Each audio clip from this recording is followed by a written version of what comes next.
Sarah Martinez laughed, actually laughed, as she signed the divorce papers in Judge Morrison's courtroom, her pen gliding across the final page with the same casual confidence she'd shown when her husband of 12 years, David, caught her in bed with Marcus Chen, the VP of sales at Technova Industries, where she worked. She was a senior marketing executive pulling $180,000 a year, and David? He was just the IT guy she'd married before her career took off, the quiet, boring husband who worked from their basement, barely making what she spent on her monthly shopping trips. But as the judge began reading the asset disclosure, Sarah's smirk froze when she heard Technova Industries listed under David's holdings.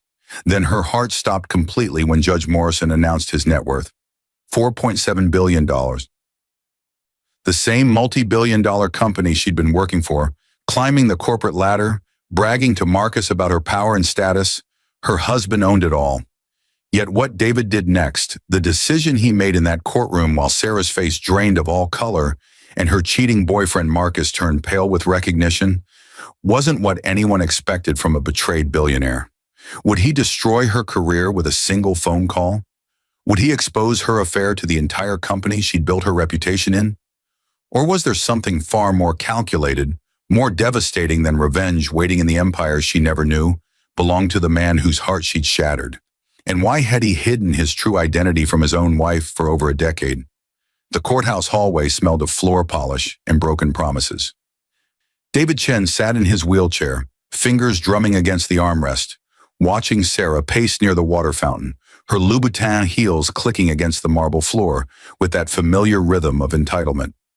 She was on her phone, probably texting Marcus, his former best friend, his college roommate, the man he'd trusted with everything, the man he'd given a VP position to at Technova, the man who'd stolen his wife and convinced her to steal from him. David's attorney, Patricia Huang, sat beside him reviewing documents. But David wasn't looking at papers. He was remembering. 12 years ago, he'd been whole, walking, running, building an empire from a Stanford dorm room while Sarah worked as a junior marketing coordinator at a startup that failed within months. He'd fallen for her ambition, her drive, her fire. They'd married quickly, passionately, with dreams of building something together. Then came the car accident 8 years ago, the one that shattered his spine and confined him to this chair. The one that changed everything.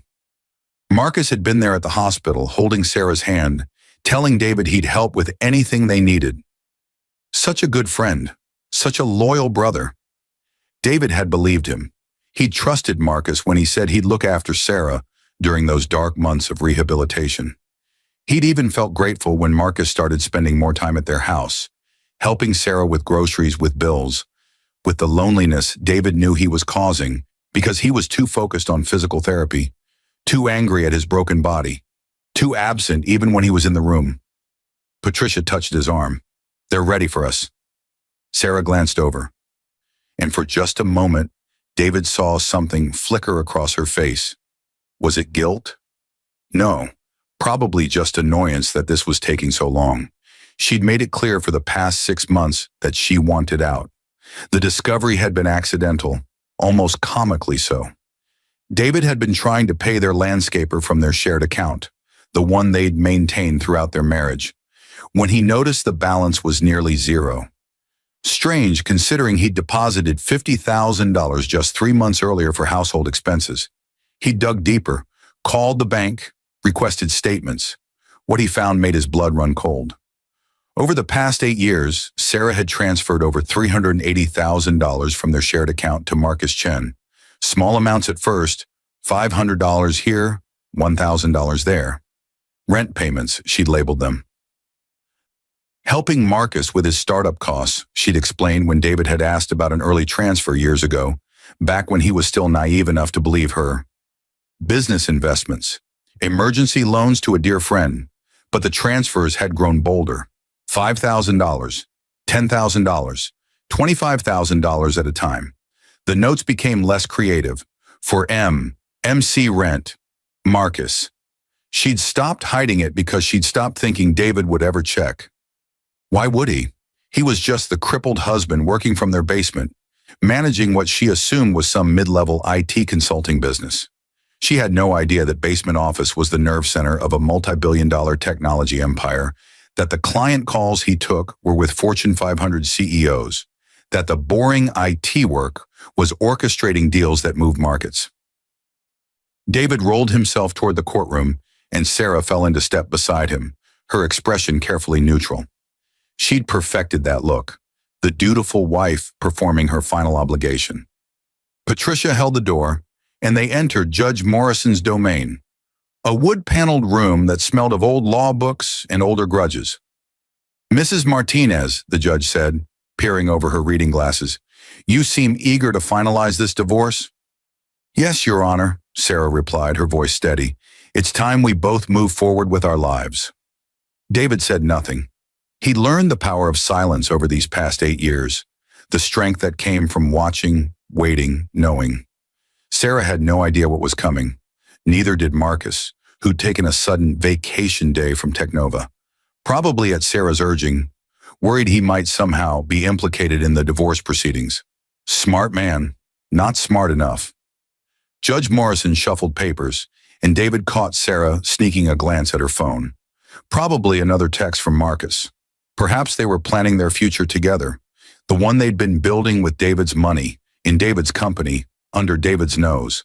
The apartment Marcus rented downtown, David's money. The startup Marcus had tried to launch 3 years ago that failed spectacularly, David's money. The BMW Marcus drove, registration showed a hefty down payment, made the same week Sarah had transferred $35,000 from their shared account.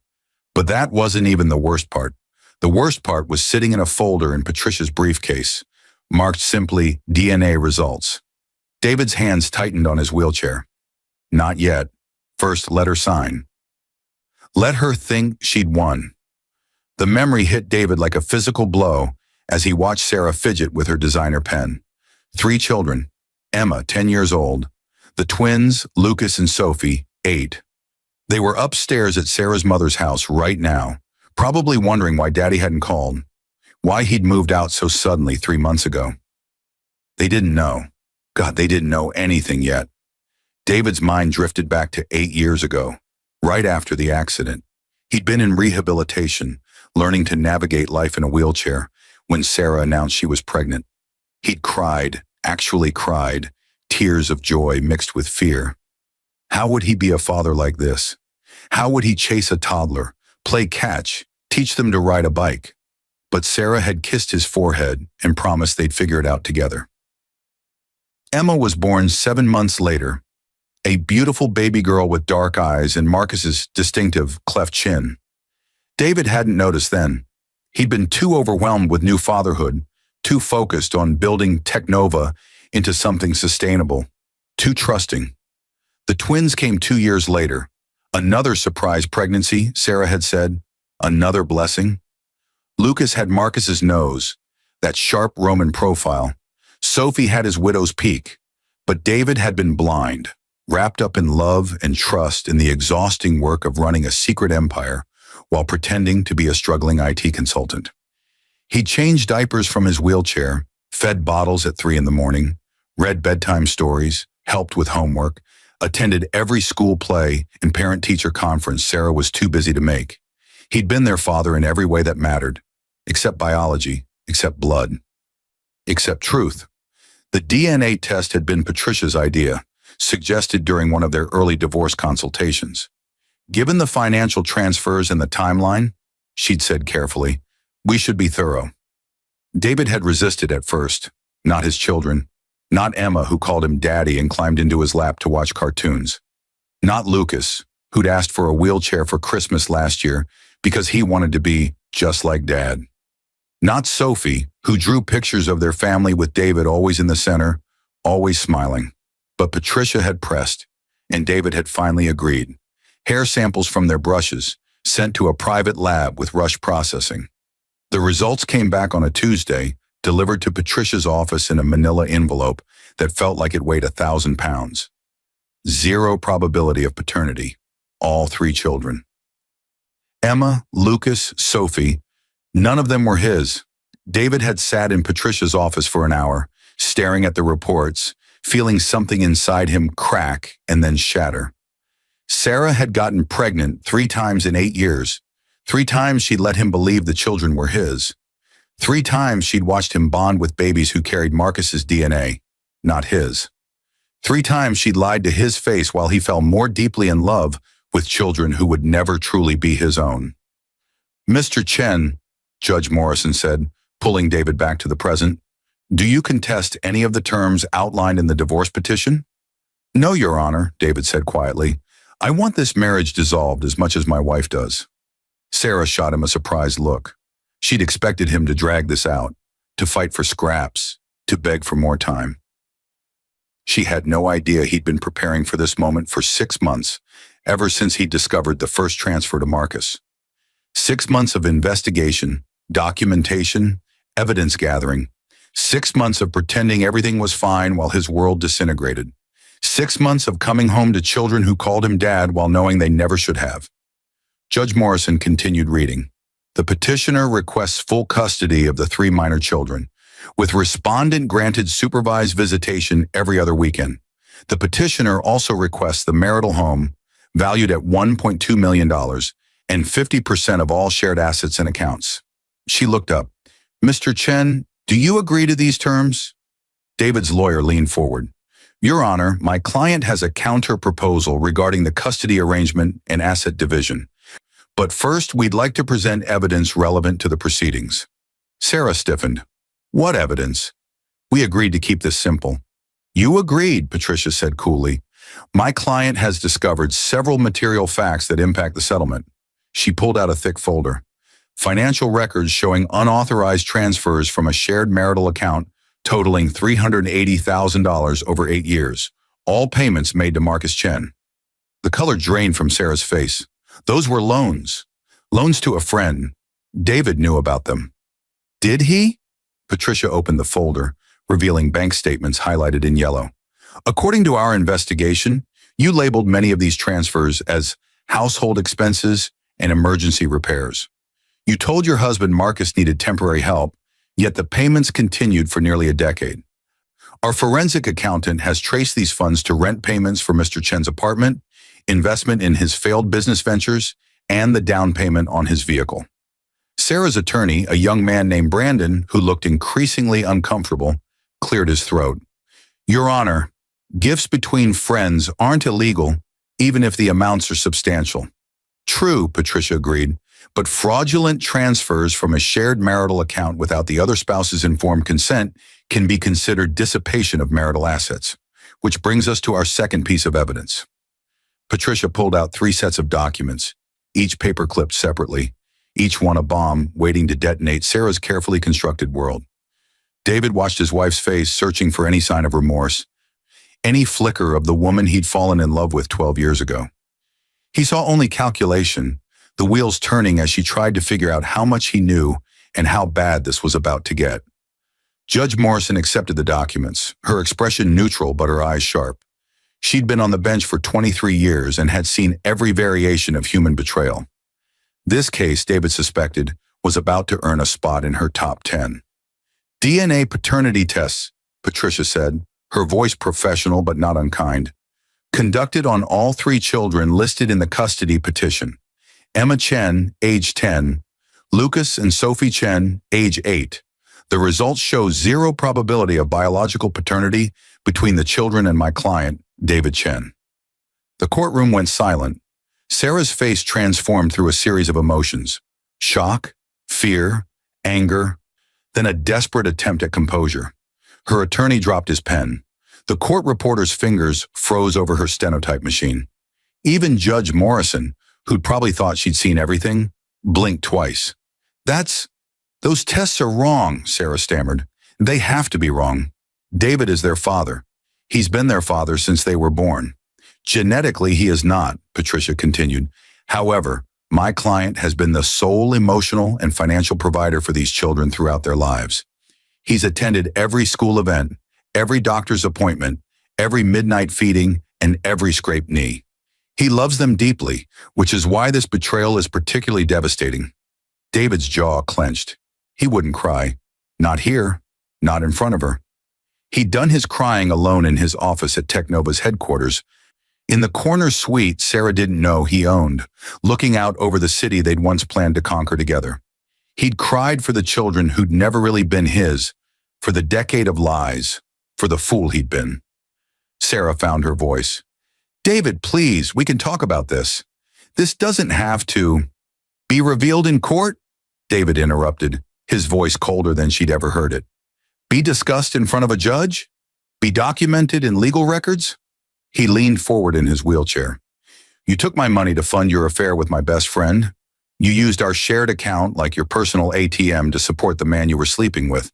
And you got pregnant 3 times. 3 times, Sarah. And let me believe those children were mine. Let me bond with them, love them, raise them. Did you laugh about it?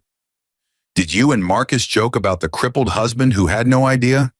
"It wasn't like that," Sarah whispered, but her eyes told a different story. Guilt, yes, but also anger at being caught. Frustration that her comfortable arrangement was falling apart. Judge Morrison set down the documents. "Mrs. Martinez, these are serious allegations. Do you contest the validity of these DNA tests?" Sarah's attorney whispered urgently in her ear. She shook her head, and David saw the moment she decided to pivot, to try a different strategy. "Your Honor, regardless of biology, David has been their legal father for years. He's on all their birth certificates. He has parental rights and responsibilities that can't just be erased." "Actually," Patricia interjected, "paternity fraud is grounds for disestablishing paternity in this state. My client has every right to contest his legal status as father to these children, especially given that the biological father is a known party, Marcus Chen, your current romantic partner and the recipient of nearly $400,000 in marital funds." The pieces clicked together in Judge Morrison's expression. "You've been having an affair with Marcus Chen for how long?" 8 years, David answered when Sarah remained silent. "Since right after my accident. Maybe before, I'm not sure anymore. I trusted him. I gave him a job, a career. I made him VP of sales at Technova Industries, and he repaid me by sleeping with my wife and fathering children she claimed were mine." Sarah's head snapped up.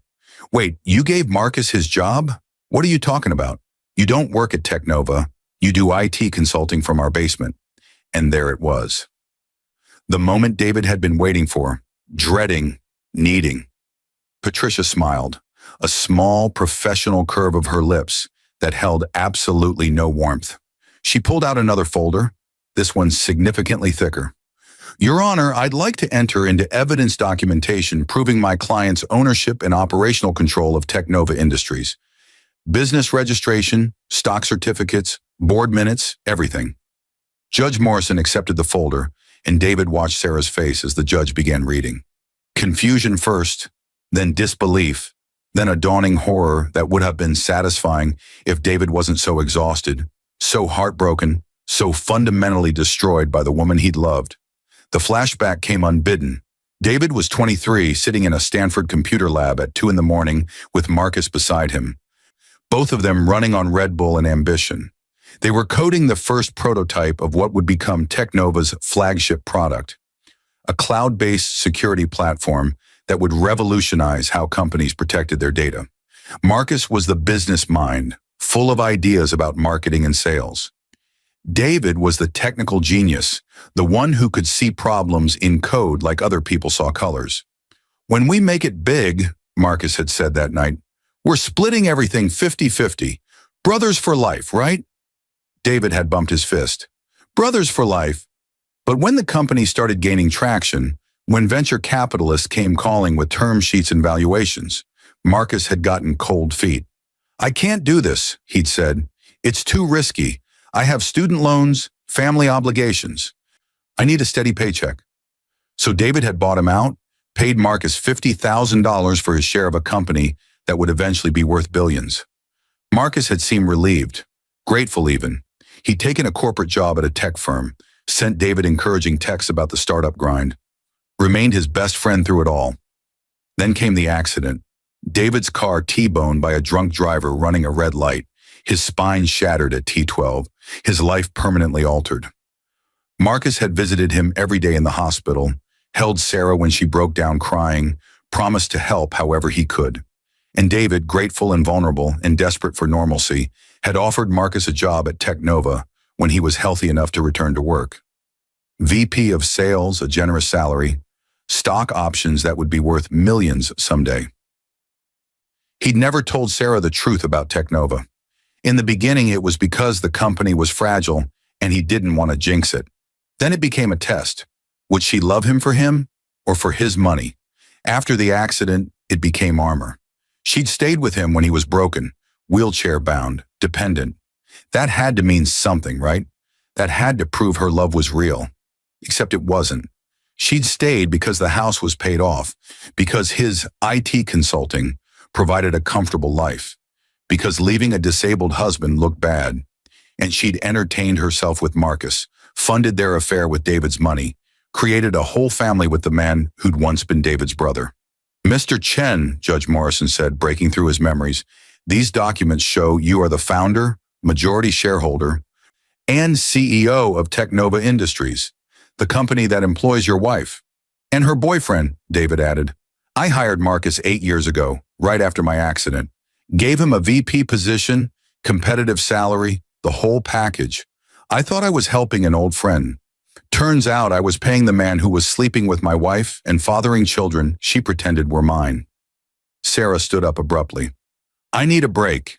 Your Honor, can we take a recess? Sit down, Mrs. Martinez, Judge Morrison said firmly. We're going to get through this. She turned to David. If you're the CEO of Technova, why did you hide this from your wife? It was a fair question, one David had asked himself countless times. After my accident, I was vulnerable, depressed. I wondered if people would treat me differently, if Sarah would see me differently.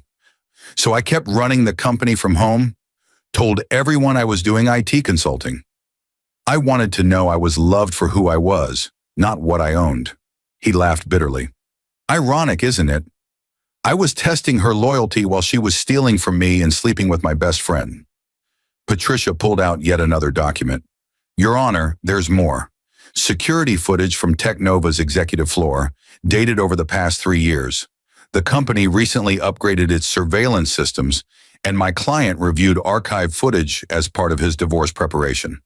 What kind of footage? The judge asked. Video evidence of Mrs. Martinez and Mr. Chen engaging in inappropriate behavior in Mr. Chen's office. On company property, during work hours, approximately 47 instances documented. Patricia's voice remained professional, but David heard the disgust underneath. Even his attorney, who'd handled hundreds of divorce cases, found this one particularly egregious. Sarah's face went white. You've been spying on me? I've been protecting my company, David corrected. Those surveillance systems are legal and disclosed to all employees. You signed the acknowledgement when you were hired. You just never imagined your husband was the CEO watching the footage. The beautiful symmetry of it would have made David smile if his heart wasn't breaking. Sarah had climbed the corporate ladder at Technova, never knowing she was working for her husband. She'd impressed managers who reported to David. She'd earned promotions that David had to approve. She'd probably bragged to Marcus about her career success, her independence, her ability to make it on her own merit. And all of it, every single achievement, had happened in a company David built, that David owned, that David controlled. Marcus had known, of course. Not at first, maybe, but eventually. David remembered the moment he told Marcus the truth about Technova, about 5 years ago during a late-night call. Marcus had gone quiet, asked strange questions about the company structure, about Sarah's knowledge. David had thought his friend was just surprised, maybe a little hurt that David hadn't been fully honest. Now he understood. Marcus had realized he was seducing the wife of the man who employed him, who paid his salary, who held his entire career in his hands, and Marcus had done it anyway. Judge Morrison removed her glasses and rubbed her eyes. This is, without question, one of the most complex and disturbing cases I've handled this year. She looked at Sarah. Mrs. Martinez, do you understand the severity of what you've done? Setting aside the moral implications, you've committed paternity fraud, dissipation of marital assets, and potentially criminal fraud depending on how we interpret those financial transfers. Sarah's attorney jumped in. Your Honor, my client made mistakes, but criminal charges seem excessive. This is a domestic matter. A marriage that broke down. People make poor choices during difficult times. Difficult times? David's voice cracked with emotion for the first time. I was in a wheelchair, working 16-hour days to build a company that would secure our future, while my wife was in bed with my best friend creating a secret family. Those children upstairs, they call me Dad. Emma drew me a Father's Day card last year that said, "Best Daddy in the World."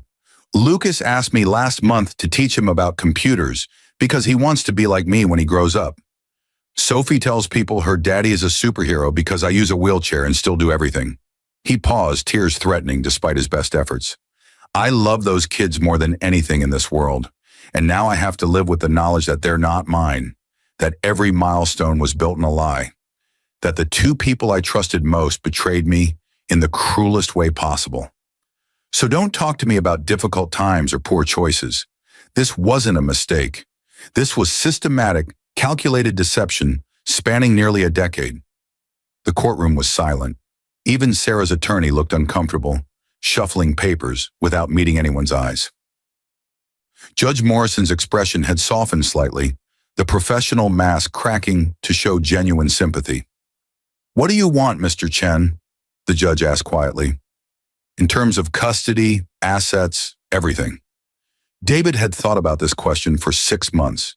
He'd wargamed every scenario with Patricia, considered every angle, explored every possible outcome.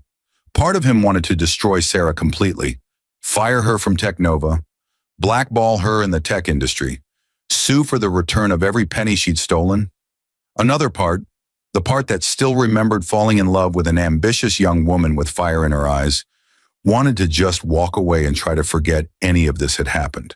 But there was a third part, the part that had held Emma through nightmares and taught Lucas to tie his shoes and braided Sophie's hair before school. That part couldn't just abandon the children, even if they weren't biologically his. They didn't ask to be born into this mess.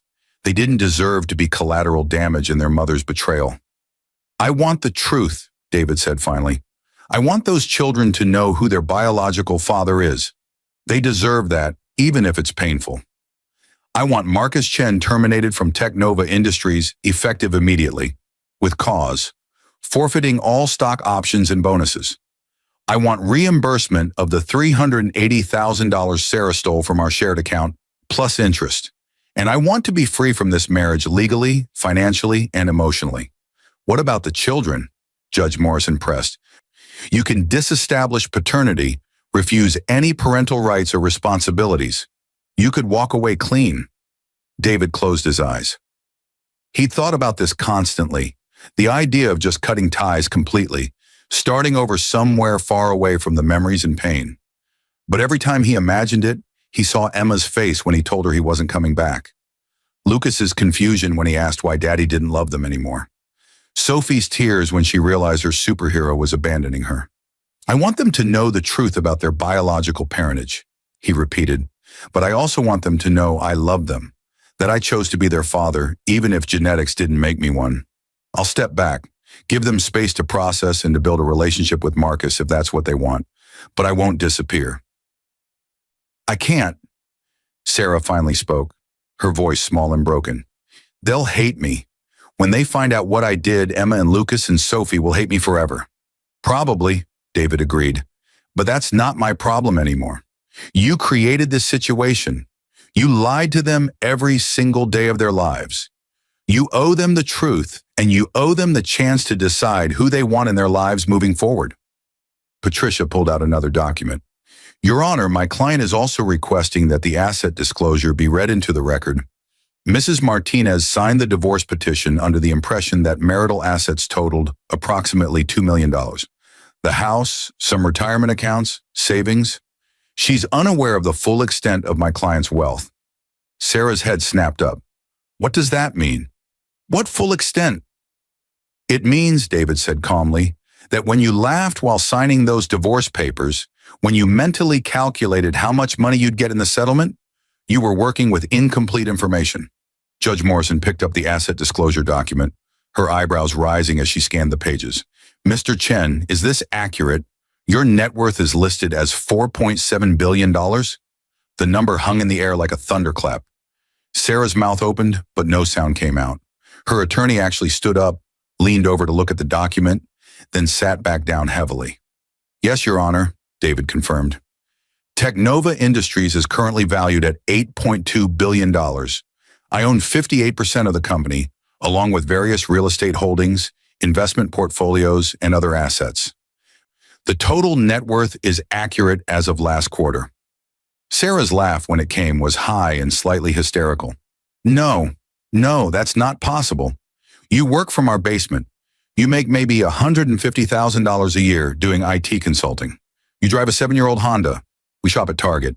I've been paying for half our groceries because you said money was tight. Money was never tight, David said. I just wanted to live a normal life.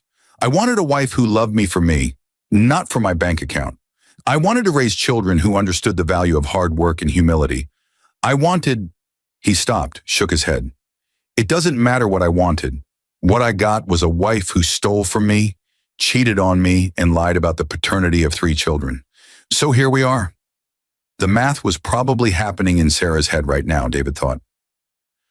If marital assets were $4.7 billion, even a modest settlement would be hundreds of millions of dollars. More money than she'd dreamed of, more than her $180,000 salary could earn in multiple lifetimes. She thought she was leaving a struggling IT consultant for a VP of sales. She thought she was trading up, moving on to better prospects with Marcus. Instead, she'd just blown up her marriage to a billionaire. A billionaire who owned the company where she'd built her entire career. A billionaire who employed her boyfriend. A billionaire who had documented evidence of her fraud, her affair, and her paternity deception. The horror dawning on Sarah's face would have been satisfying if David wasn't so tired, so heartbroken, so fundamentally exhausted by the entire situation. However, Patricia continued, my client is not seeking to leave Mrs. Martinez destitute, despite her actions. He's proposing a settlement that takes into account the length of the marriage and Mrs. Martinez's contributions to the household, while also accounting for her dissipation of marital assets and fraudulent behavior. She slid a document across to Sarah's attorney. My client is offering a one-time payment of $2 million, the marital home, and his car. In exchange, Mrs. Martinez waives all rights to any other assets, including future earnings from Technova Industries. She also agrees to return the $380,000 stolen from the shared account, which will be deducted from the $2 million settlement, leaving her with $1.62 million. Brandon, Sarah's attorney, scanned the document. $1.62 million from a $4.7 billion estate? That's less than 1%. No judge would approve such a disproportionate settlement. Most betrayed spouses don't get anything, Patricia countered. The stolen money alone gives my client grounds to pursue criminal charges. The paternity fraud could result in lawsuits for emotional distress. The affair with a subordinate employee creates potential liability issues for Mrs. Martinez at Technova. Sexual harassment policies apply regardless of gender. My client is being extraordinarily generous given the circumstances. Judge Morrison studied the proposed settlement. Mrs. Martinez, you need to understand something. If this goes to trial, everything will become public record. Your employer, your husband's company, will have full documentation of your affair with a subordinate. The DNA evidence will be submitted. The financial transfers will be examined. Your reputation, your career, your relationship with your children, all of it will be destroyed in open court. She paused, letting that sink in. Mr. Chen is offering you a way out that preserves some dignity, provides financial security, and keeps the worst details private. I strongly suggest you consider it carefully. Sarah looked at Marcus's contact in her phone, probably wanting to call him, to strategize, to figure out how to salvage this disaster. But Marcus wasn't going to help her. Marcus was probably already updating his resume, trying to figure out how to explain to future employers why he was terminated from a VP position at a major tech company. Marcus was smart enough to know that David could destroy him with a single phone call to anyone in the industry. What about my job? Sarah asked finally. I've worked at Technova for 6 years. I've earned my position. You can't just fire me because we're getting divorced. David leaned forward. Actually, I can fire you for having an inappropriate relationship with a superior, for using company property to conduct an affair, and for creating a hostile work environment. We have 47 instances documented on video, Sarah. 47 times you and Marcus thought you were alone in his office. The company handbook is very clear about fraternization policies. He watched her process this, watched her mental calculations shift and reform. 6 years of career building, gone. Her reputation in the industry, destroyed. Her relationship with Marcus, forever tainted by the knowledge that they'd both been employees of the man whose wife and children Marcus had stolen. There was no good outcome here for Sarah, only degrees of disaster. "I need to talk to Marcus," Sarah said. "Before I sign anything, I need to talk to him." "By all means," David agreed, "but you should know, Marcus is being served with termination papers this afternoon.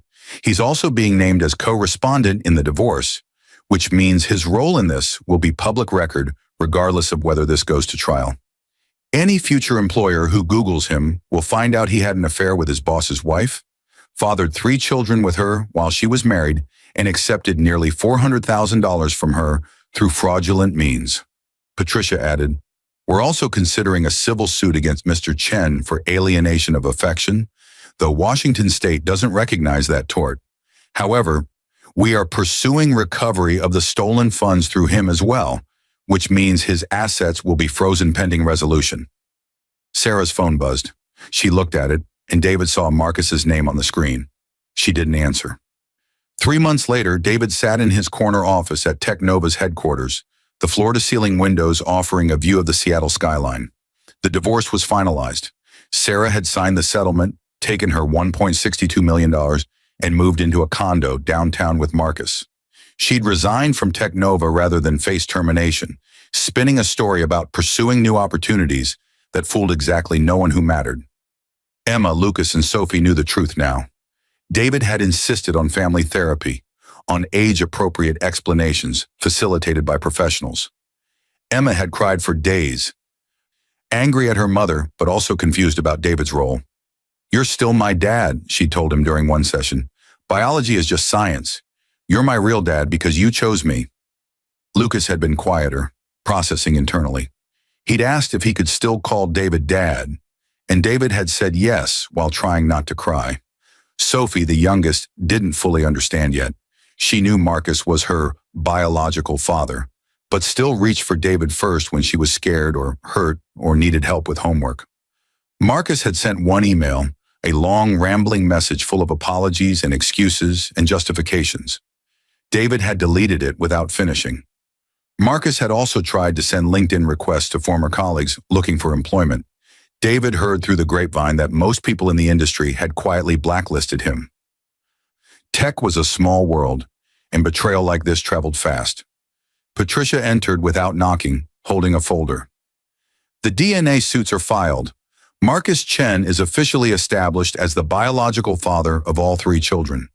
He'll be responsible for child support going forward, though given his current employment situation, I doubt Sarah will see much." David nodded. He was still providing for the children, of course. He'd set up trust funds for each of them, millions of dollars they could access when they turned 25. He paid for their private school, their activities, their college funds. Not because he had to, the courts had released him from any legal obligation, but because he loved them, because they didn't deserve to suffer for their mother's choices. "Any word from Sarah?" Patricia asked. "She requested supervised visitation next month. Emma doesn't want to see her yet. Lucas is willing to try.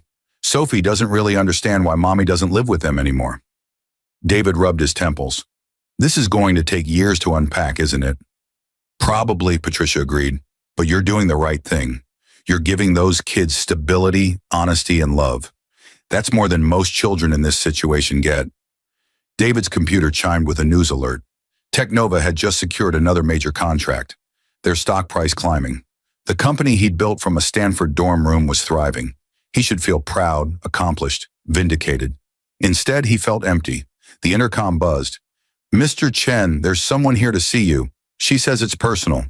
David exchanged a look with Patricia. "Send her in." The door opened, and Emma walked in, her school backpack slung over one shoulder. She was wearing the Technova Junior t-shirt David had given her last year, back when she didn't know he owned the company. back when everything was still a lie. "Hi, Dad," she said, and the words still made David's heart ache with love and loss. "Hi, sweetheart. Shouldn't you be in school?" "Half day. Grandma dropped me off. I wanted to see where you work. Your real work."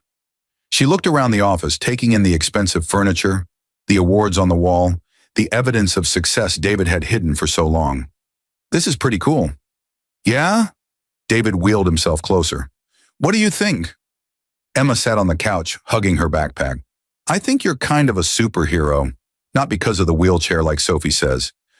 Because you knew Mom was lying and you didn't tell us kids. You protected us from the bad stuff as long as you could." David's throat tightened. "I wish I could have protected you from all of it." "But you couldn't, because Mom made her choices and we got hurt anyway." Emma's voice was mature beyond her 10 years, aged by knowledge children shouldn't have to carry. "Mrs. Chen, the therapist, says it's okay to be mad at Mom and still love you. She says families are about choices, not just blood." Mrs. Chen is very smart. "Are you still our dad?" Emma asked, and David heard the fear underneath the question, the vulnerability of a child whose entire world had shifted. He opened his arms and Emma climbed into his lap like she used to when she was smaller. "Always," David whispered into her hair. "I chose you before. And I choose you now. You're my daughter. Lucas and Sophie are my children. Nothing will ever change that." Emma cried quietly against his shoulder, and David held her, this child who shared no DNA with him, but shared everything else. Memories, love, pain, hope. Outside the window, Seattle gleamed in the afternoon sun. Somewhere in this city, Sarah was probably figuring out how to explain to her friends why she left a billionaire.